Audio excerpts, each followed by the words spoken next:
Welcome to our review on James Cameron's Avatar. We are Group Avatar.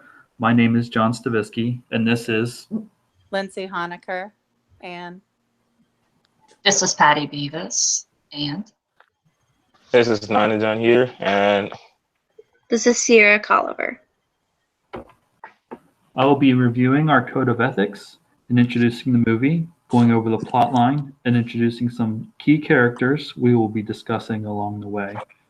Sierra will be discussing our first ethical issue relating to the movie, which is large corporations depleting our natural resources for capital gains.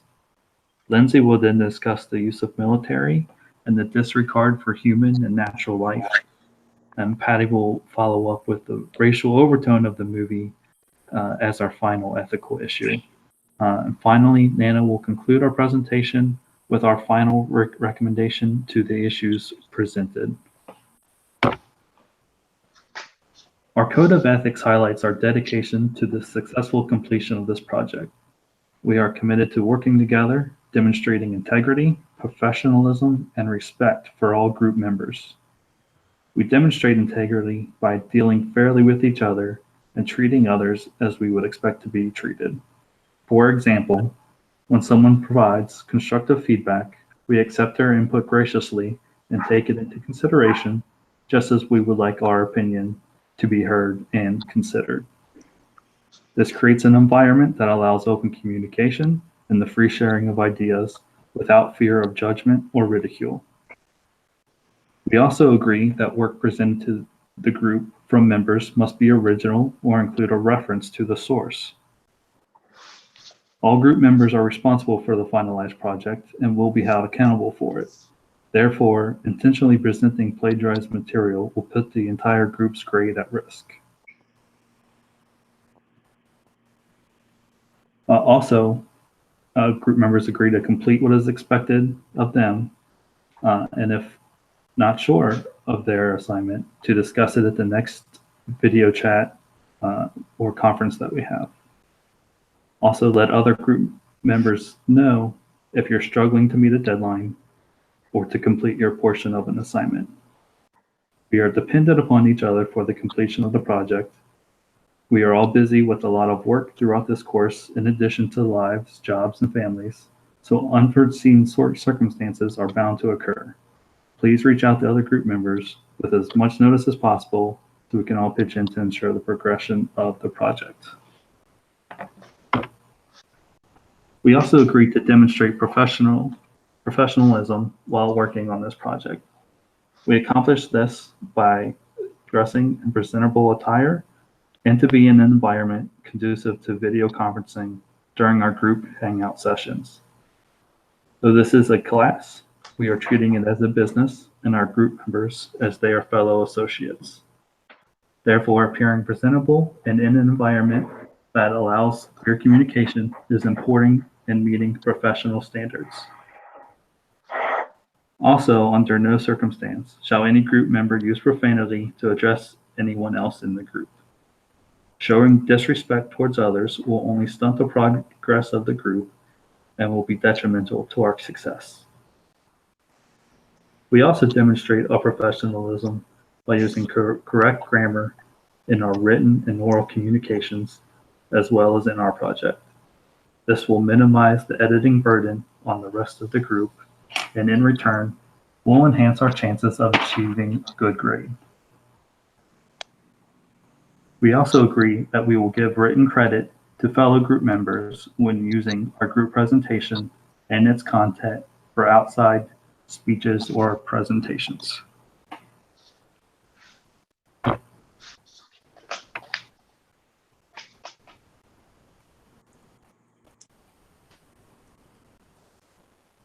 We will also be respectful of each other's time.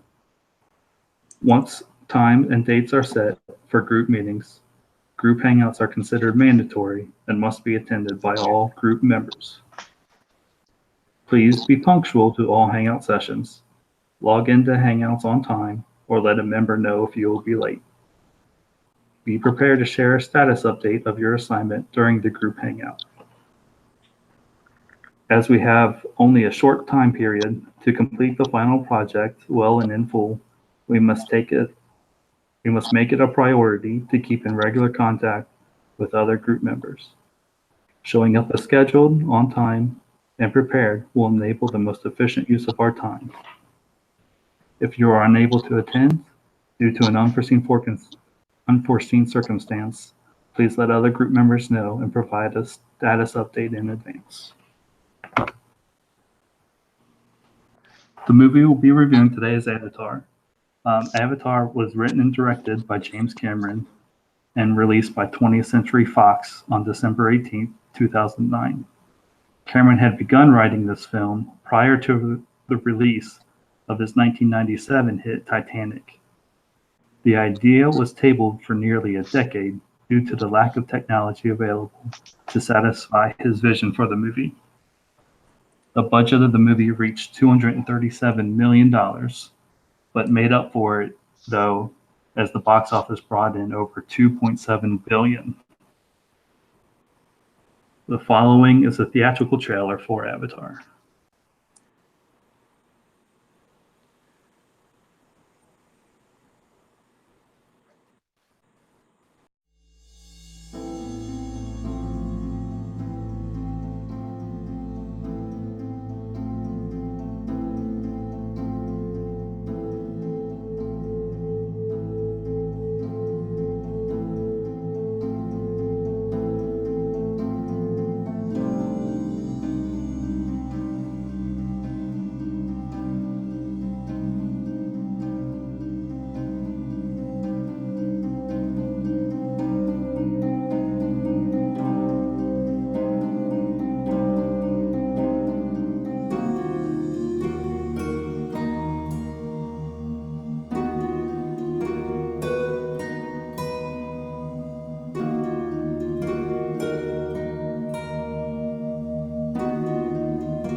As we can see, Avatar is set in a futuristic world where humans have begun inhabiting a moon called Pandora to mine the rare mineral unobtainium.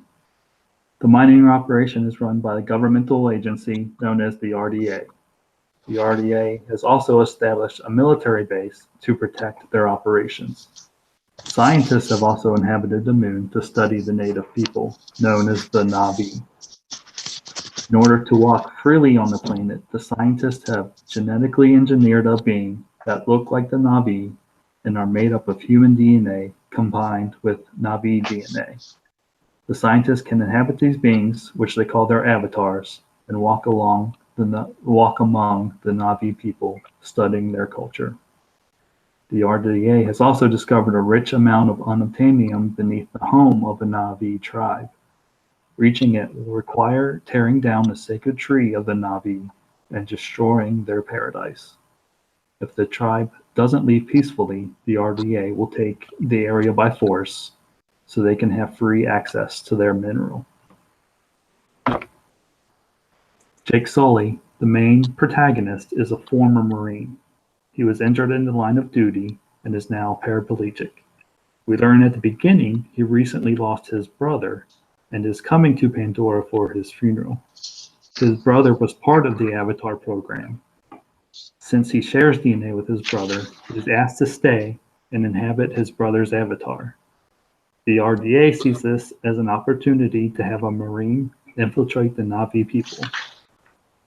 He is instructed to convince them to leave their home, but also to learn their weaknesses in case they won't go willingly. In exchange for this info, Jake is offered an operation to help him regain the use of his real legs, as they call them. We see Jake's rebellious nature early on as he takes his avatar for a run against the scientist's warnings, as he is excited to have the use of his legs for the first time in a long time. He also tries to take on a wild animal they come across in the woods, which leads him to being separated from his party. Neytiri, a Na'vi, rescues Jake from the wilderness and takes him back to her village for protection. Jake convinces her family that he wants to join their people, and they allow him to stay. Neytiri teaches Jake how to survive, how to hunt, and prepares him for the ritual of being accepted into their tribe. Through her interactions, she displays her strong will and willingness to fight to protect what she believes in, and will fight to protect her people. Colonel Quaritch, the main antagonist, is a hardened veteran overseeing the military operation on Pandora. He makes the deal with Jake that if he infiltrates the Na'vi and exposes their weakness, he will help him get use of his legs back. Quaritch does not expect the NDA will reach a peaceful resolution with the Na'vi, nor does he really want them to. He believes the Na'vi to be savages and really want to kill the humans for invading their land. Quaritch is bloodthirsty and hopes the situation leads to war. Dr. Grace Augustine is the scientist in charge of the Avatar program. She herself has an avatar, which she uses to interact with the Na'vi and learn about their culture. She gets to know the Na'vi by name and shows a passion for preserving the species. She's empathetic when she learns the NDA wants to destroy their home for the mineral. She fights to prevent the destruction of Pandora. Selfridge, though he has little screen time, represents the government agency known as the NDA. His main objective is to ensure the procurement of unobtainium. He is not concerned with preserving Pandora, the Na'vi people, or Grace's research. He is willing to give Jake some time to convince them to leave their land peacefully, but he can only hold off Quaritch and the military from invading for so long. Now to discuss our first ethical issue, I'm going to turn the presentation over to Sierra. Our ethical issue 1 is the large corporations depleting resources for personal gain, company profits.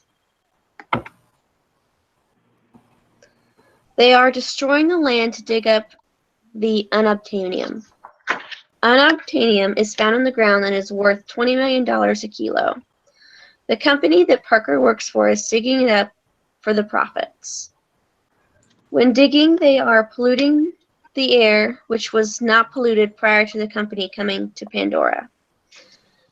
This is comparable to land grabbing, which is obtaining large pieces of land either by a private company or public investors on a long-term basis, and sometimes land grabbers tend to operate in legal gray areas. And the legal gray areas can present many ethical dilemmas. They're trying to make a profit and do what's in the best interest of your job, but does that mean that you put others at risk? Land grabbing happens today, and many people are not aware of it happening. This is taking places in countries in Central America where the government has a lot of control over the people's land. And in some cases, when people retaliate, they are harmed. Largest deposit of the unobtainium is right under the Na'vi's home tree, which is where they live and go for their safe place. The company wants the Na'vi to move so that they can access this deposit, whether it is by force or peacefully, and they are not taking into consideration what their actions are going to do to the Na'vi. In the movie, Parker says, "Bad press isn't as bad as a bad quarterly statement." This is said when they are discussing relocating the Na'vi. Eventually, people are going to forget about bad press, but a bad statement is written in stone. It can hurt the company and their shareholders. They both could lose money and the stock will lose value. Parker is valuing his job more than he is valuing the Na'vi's right to life. He's not using the golden rule, which is do unto others as you would do to you. An example of bad press is back in March when Facebook was sharing information with the third party, which was unethical, and people were not aware of this happening. But after all this bad press was gone, Facebook's stock price went back up, and people still continued to use Facebook. They decided not to wait for the Na'vi to move or for them to be convinced to move, so they just take their bulldozers and started destroying everything in their path. This did not initially work because Jake stopped them, which made the military and Parker even more angry.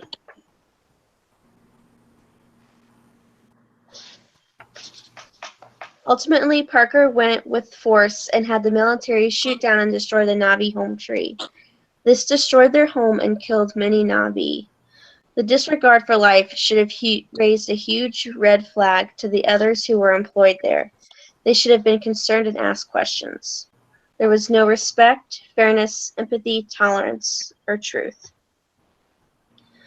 What needs to be done is that the shareholders need an explanation. They have the right to know. What if shareholders had no idea there was even life on Pandora? What should have been done was the Na'vi should have been made aware that there was this valuable unobtainium right underneath of them, and maybe a deal could have been made. The rights of the Na'vi should have been taken into account.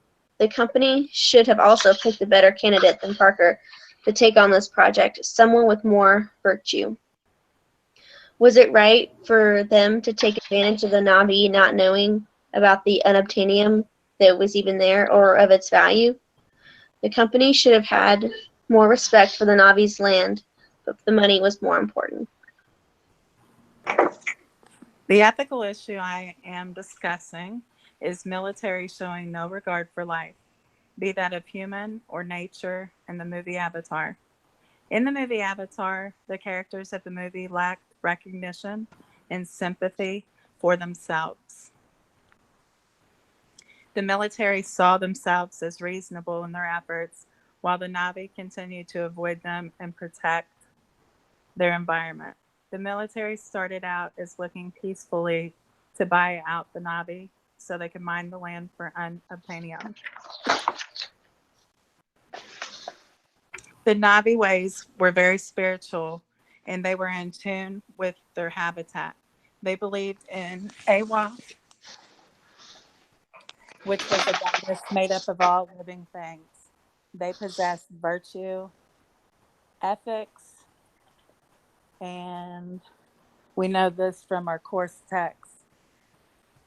Virtue ethics draws its inspiration from the Greek philosopher Aristotle.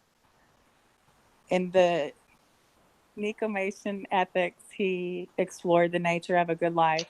He thought the goal of life is happiness. This is not happiness in a hedonistic sense. Instead, happiness for Aristotle is an activity of the soul. We fulfill our goal by being happy, by living a virtuous life, a life in accordance with reason. The buyout was not something the Na'vi were interested in because they did not desire anything of monetary value. Rather, they believed intensely about protecting their people, their land, and their beliefs. When the military realized the Na'vi were not interested in a buyout, they decided to take the land by force. They attacked right at the heart of the Na'vi people where they once lived very harmoniously. The land was left in ruins compared to a once sacred sanctity. The gas caused the Na'vi to become ill, while bombs and combat caused casualties. The Na'vi remaining were forced to retreat.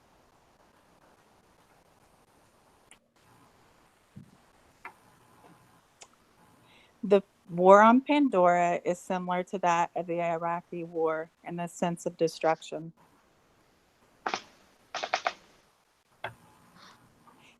In the Iraqi war, the U.S. went in with mad intelligence because nukes were said to be there, but did not find what they were looking for. The military invaded Pandora with the intent of a buyout, but were not able to negotiate such. The Iraqi war intent was to rid the dangers of nuclear powers, while the war on Pandora was to mine unobtainium. Both the Iraqi war and the war on Pandora resulted in bombing, dismantling the leadership, military combat, and casualties. Some argue the U.S. entered Iraq only to profit from oil. The war on Pandora could be argued the military entered with ulterior motive, knowing the end results.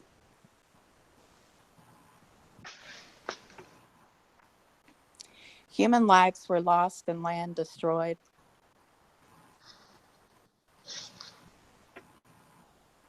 It is obvious that a peace treaty may have been a less harsh solution, yet the rich mineral unobtainium meant something to both parties, and both incurred loss as a result. Patience is a virtue, and at the end of the avatar, the Na'vi are whom prevailed.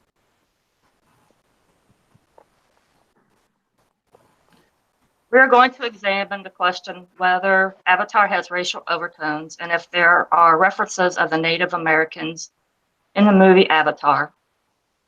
James Cameron has been accused by some that his movie Avatar is racist when he began making it. There are many discussions about this topic on almost all social media. There are interviews with Mr. Cameron and many other highly respected group leaders. Many of their insights are completely different from one another. Racial overtones are general media implications of racism without saying something overtly racist. An example is if you're watching a movie where all humans are white and the aliens have different color skin, that they are viewed as primitive, animalistic, barbaric, uneducated, then it has racial overtones. The movie opened in 2009, and even today, Avatar is being criticized for having a racial theme. White heroes once again saving the primitive natives. A fantasy movie told from the point of view of a white person for many reinforces the white messiah fable. Non-whites are primitive and capable of helping themselves.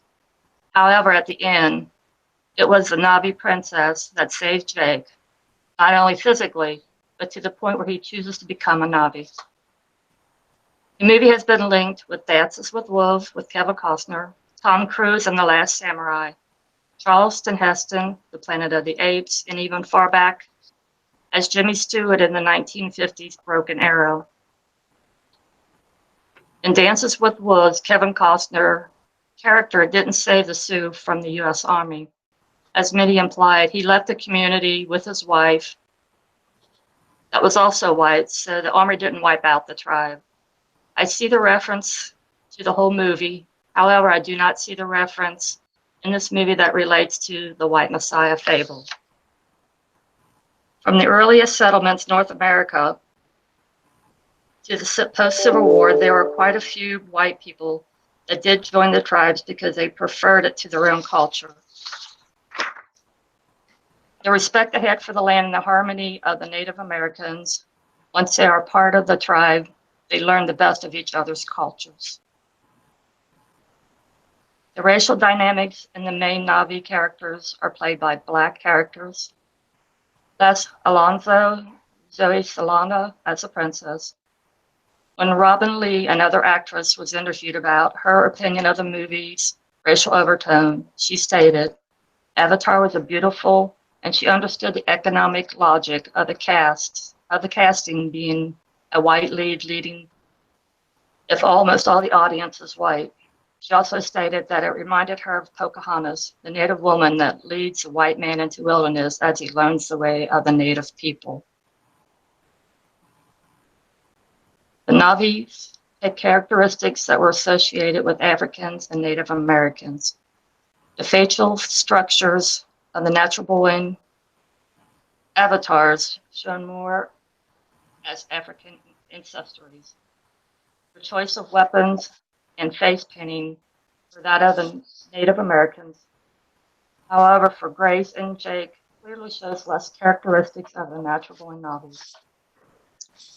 David Brooks, a columnist writing for the New York Times, said, Avatar is a racial fantasy par excellence. It rests on the stereotype that white people are rationalist and technocratic, while colonial victims are spiritual and athletic. It rests on the assumption that non-whites need the white messiah to lead their crusades. It rests on the assumption that illiteracy is a path to grace. Others argued with Avatar's difficulties about race, suggesting that you take into consideration Will Smith saving the planet in I Am Legend, Denzel Washington in the Book of Eli. As far as the references of the Native American, North America has been inhabited for thousands of years before it was discovered. Watching the movie Avatar, you can imagine how our country looked before them. It is hard to imagine having everything we have in our lives now. All the material things that we cannot live without probably wouldn't exist. We would be Native Americans only. It would be easy to be happy with the things that we don't know about. We would live only with what is necessary, like the natives of the planet Na'vi. The Na'vis had to fight for the land from the people who wanted to take it from them for the natural resources the Na'vis lived on. The natives were hunters and respected nature. The way the fictional Na'vis dressed, used weapons, and used body paint much like the Native Americans many years ago. Both Na'vi and Native Americans had a connection with nature and would not cause any harm to it. They only took what they needed to survive. They had a good, simple life, lived in harmony, built things, created families until the white people arrived. The arrival of the white man to America were people of customs that was completely different of those of the Native Americans. Native Americans were scared but curious and didn't think the white man would cause them harm. There were major declines in Native Americans due to the disease, which wiped out the many villages that the white people brought from Europe. Throughout the centuries, Native Americans were mistreated and were considered savages, mostly due to their differences of religion and the way they lived. Native Americans fought a hard battle, but it was hard to fight with guns and other white weapons. The Native Americans were enslaved by the white people to mine gold that was sent back to Spain. Just like the Native Americans, natives of the planet Pandora fought a hard battle for their land and the way they lived. Navis had a happier ending than those of the Native Americans. In the movie, the colonel called Navis roaches, and other humans called them savages many times. This would be a great example of racism in the movie. In the movie, there was a briefing with the mercenaries. Within the crowd, there were white, black, Asians, Hispanic soldiers who were about to wage war on the indigenous native species. This is quite a difference in today's society. Today, all races against each other, even in corporate America. So considering everything that I have spoken about, is Cameron racist? I watched Avatar twice, once for pleasure, once for the course. I did see the references toward the Native American, especially when you think about the word Navi. It closely resembles Native. I didn't consider the racial overtones, example, the appearance of the Navis, until I started researching. I initially saw the characters resembling more of a feline character. Our heart ached for the planet of Pandora and its people. You can see James Cameron showed the white people as evil. To me, the evils were portrayed as evil. The white people were portrayed as evil, greedy, money-hungry, destructive, and cruel. It was the humans that plowed through the Pandora and attempted to destroy the lifeline of the entire population. Do you think using certain characteristics in the movie showed racist overtones, or do you think it was Hollywood's way of getting people out to see it and a little more to do with boosting sales, just to create controversy and the people will come? One of the last things I wanted to consider was the last fight scene between Jake and the Colonel, where the Colonel states, "How does it feel to betray your own race?" And at the end of the sequel, it's the princess that actually saves Jake's life.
Cameron has asked, and I'm quoting, to open our eyes and truly see each other, respecting them even though they are different, in the hopes that we may find a way to prevent conflict and live more harmoniously in this world.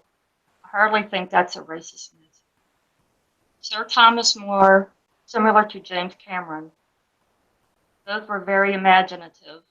Sir Thomas More had an imaginary island like Cameron's planet. He described it as utopia, a place where all humans lived in peace and harmony, men and women are educated, and all property is communal. Freedom of fear, oppression, violence, suffering, and discrimination. all evils have been cured. Citizens presiding in utopia are bearers of the perfect moral code, the perfect society. This is what we need to strive for in the years to come. That's it. So in conclusion, this movie is actually really amazing. I watched the first time I watched it, it was kind of boring to me because I hate animated movies and those robots just put me off. So I didn't watch it until this. I had to watch it for this presentation, and it's very fascinating if you take the time to go through all the ethical issues and everything that was going on. Even though Cameron had this idea like years before he even produced the movie, and the movie came out around 2009. And in 2018, today, as of July 29th, is very relevant today because we have a lot of data right now to either support or debunk anything that happened in the movie. So let's take the military action first. If you look at how the military acted, right, they just went in there with a mindset that we are going to get it either ways, either by peace or by force, with disregard for the environment, for the navies, whoever is there, they're coming back with unobtainium, right? So the question is, did they actually go over there to negotiate in the first place? Because they had scientists on board who were ready to train people and have them adapt to the situation on at Pandora. So the question is, did you actually come here in peace, or you came here to get whatever you want? Either way, right? Now, if you look at what happened over there, the relevance today is the stronger survived, right? Bigger countries overpower small countries and then get their way with it, either through negotiations, either through trade discriminations, or they just use their power to power through. If you look at the military example Lindsay gave over there, it's like the Iraqi war. It was a lot of people say it was perceived to be trying to get the Iraqis to get rid of their nukes, but on top of the real reason behind it was to get the access to your oil, right? This is the same. The military went on Pandora. They went there with a mindset of getting the unobtainium anyway, but they started out acting like they came in kind faith and good faith to negotiate and be friends with the navies and then get the unobtainium. But that wasn't it. They came with the mindset of we're going to get it anyways. And then if you look at the first method they used, which was being adapting to the navies over there and really behaving like them, and then eventually when they understood them, they're going to take advantage of them and take their unobtainium, right? So the scientists even created, the military scientists even created their own avatars right there. They created their own navies, and then they learned their ways of leaving just so they can be very familiar with their place, and then their job can be easy then when either through negotiation or by force, or they can be sneaky and steal everything they want over there. And then if you look at racial overtone, right? It's like, why were all the military personnel and the personnel in higher power, why do you think they were all white? And why do you think the scientists, everyone was white? Why do you think so? It's because they portrayed, I think Cameron portrayed them as being the higher power with a white female, like Patty said, the white messiah feeble, right? So it's like the brains, the strength behind it is all white because they are portrayed to be the smartest, the strongest, the strong-minded people, right? So that creates the racial overtone over there. But what I really think Cameron was trying to portray is the reality we live in, where people in power, most of them are white, and then they use their power to obtain whatever they want. So the movie kind of really did a very good job portraying that part of it. And then the people who had the resource, which the military and the white people will consider them as the illiterate, right? Now, if you compare that to what slavery was, that was almost the same as slavery, right? So they go into Africa, and then they create discourse. They get some Africans on board. with a lot of money, influence, and then they grab whatever they want, and they have no regard, absolutely zero regard for whatever happened afterwards. So it's like we're gonna get what we came for, and then anything that happened afterwards, the human life, the environment, we don't give a crap about it. That was the exact thing that happened here. And if you look at the Avatar, they started saying, okay, diplomatic solution, let's negotiate. That didn't work out. Real life event, diplomatic solution, sanctions, economic sanctions on countries that are not cooperating. If you look at what is going on right now with North Korea, right? They're trying to get nukes, and the UN is trying to prevent them from getting nukes. And it's like, okay, we're going to negotiate for you to not have nukes. And if you still insist, we're going to put economic sanctions on you. And if you still insist, then we're going to use military force. If you look at what happened in Pandora, that's the idea too. We're going to come in with kind faith and then train our people to just be like you, and then we're going to get what we want. Or we're going to destroy your environment. We're going to make the place you claim to be sacred, we're going to destroy it and get whatever we want. If you look at the applying force, real life, military drop bombs and drone attacks on Iraq, everywhere.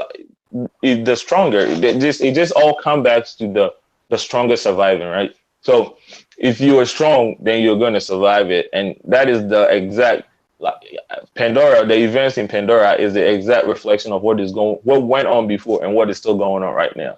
But I think diplomatic solutions are really taking place right now. So we have less war than we had a decade ago. So I think we are making progress, but it's not as rapid as it should be. And if you look at the one thing that has reduced a lot is the big corporations. They're doing a lot of lobbying. So right now, it's not big corporations just going in and saying, I am rich, I have the money, so I'm going to take whatever I want. Now it's the politicians, right? So the big corporations are just lobbying. They have influence on these politicians. They give them a lot of money, resources to run their campaigns, and then in turn, they make rules in order to help them obtain whatever they want. Just like recently, if you want to look at recent issues, that the NRA, right? They support a lot of Congress people, and then in turn, they make laws in favor of the NRA, and then they don't care what happened. I mean, they don't even support background check before you can purchase a gun. Stuff like that is the exact same thing in Pandora. But in the time of Pandora, it's like the big corporations had the ability to do it themselves. But right now they don't, because the politicians are in their way. So what they do is help the politicians to make the rules in favor of them. And solution. So what can we do to minimize or eliminate all this unfairness going on, right? Respect for others as equal. If I respect you as an equal person, as a human being, I am in no way, shape, or form going to invade you or take your property by force, right? So if I want anything from you, I'm gonna have to talk to you about it. I'm gonna have to negotiate with you. We're gonna have to come to a middle ground. But if I try to say I am stronger than you, so I'm gonna just come in and take whatever I want, I'm just gonna come in and bully you, that is never gonna get anywhere, because the next person is stronger than the previous person. So the cycle just continues, right? So, and then diplomacy. Like the situation in North Korea right now, it's not something that you can just talk and let it go, right? So diplomacy, you're going to have to talk now. You're going to have to sit down, talk about it, make compromise. This is going to have to the right is going to have to sacrifice something. The left is going to have to sacrifice something.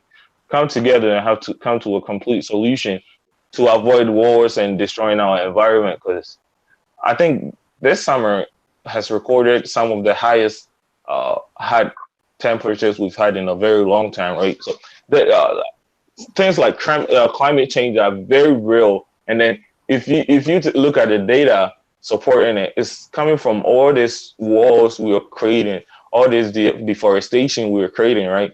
We are building a lot more houses. We are cutting down a lot more trees, and going to war is very detrimental to the environment and our personal lives. And then, like I said before, sanctions, putting sanctions on countries that are not going to cooperate. And then the last thing should be, the very, very last resort should be military force. Because if nothing is going to be, if, like North Korea getting nukes, Iran getting nukes, if the leaders are not very reasonable people, to him they're dictators, right? We're going to see influence like Russia in the world, where they are very strong, they have nukes, and then they do a whole lot of stuff that is uncalled for, it's unethical, and then we cannot do anything about it because they're as powerful as everyone else. So if you can prevent a country like Iran, if you can prevent a country like North Korea from getting nuclear weapons, that helps the course to minimize the risk of using all this to affect our environment, to make it toxic for us. That is pretty much it for this. It's been it was a great movie, actually. It was very great. And then if you get the time to watch it over and over again, you realize a whole lot of stuff that you might not even realize the first time around. It's a very good movie.